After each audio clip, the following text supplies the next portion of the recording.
Our last story tonight is about spring. It is seen as a time of transition. When the sun comes back to life, when flowers bloom, birds chirp and picnic baskets come out.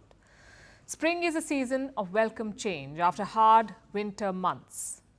But for the past few years, it is undergoing a change of its own. Spring is not springing quite the way we want it to. Because the season of love is behaving like a love-struck teenager, it is both hasty and unpredictable. Year on year, spring is arriving much earlier and it is getting hotter.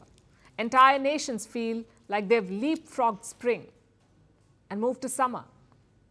Now, if you're a silver lining person, this may sound like good news. After all, trees wake up sooner and swimming lessons go on for longer. But the bigger picture is concerning. Changing spring unleashes a cascade of problems. It affects everything, from our health to the environment. And we will discuss all of this. But first, let's answer a basic question. When is spring supposed to start? For the ease of record keeping, March 1st is considered the first day of spring. The season is believed to go on till the end of May, the spring season, March to May. But the reality is more complicated.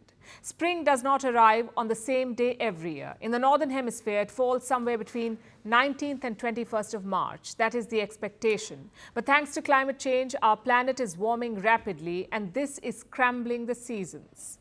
Over the past 7 decades, the timing of seasons has been changing, both in length and complexity. Now, all the seasons are out of whack. Winters are getting shorter and milder. So unusually warm days of winter are actually spring, which means spring is arriving earlier. Every decade, spring advances by 2.8 days in the northern hemisphere. This may not sound like much, but today spring is unfurling weeks ahead of the norm. And what's supposed to be spring is quickly becoming the new summer. For instance, in India, spring is disappearing completely. Study after study says this. In many parts, there is an abrupt transition between winter and the scorching heat of April. At least 9 regions are suffering a 2-degree jump in temperatures between January and February. In the US, green is taking the place of white. This winter, the nation's snow cover was at its lowest on record.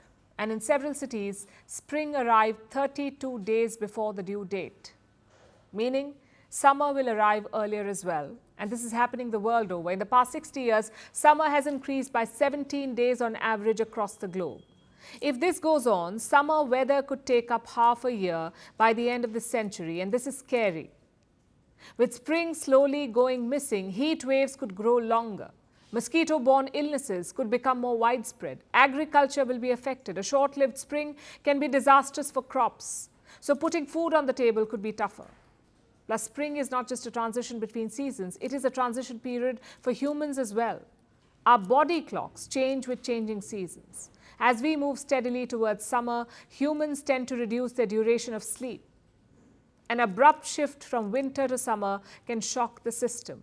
A sudden lack of sleep can cause health problems. Spring also affects your mood and your life choices, believe it or not. Though any day is just as good to make positive changes, spring is often seen as a perfect time to make lasting ones. To declutter a wardrobe, not lasting, or embrace exercising. It is basic human psychology. A missing spring could be a missed opportunity. So my point is quite simple. Climate change is not just a statistic anymore. It is a lived experience. It affects every part of our life. And if this continues, spring might just go out of season.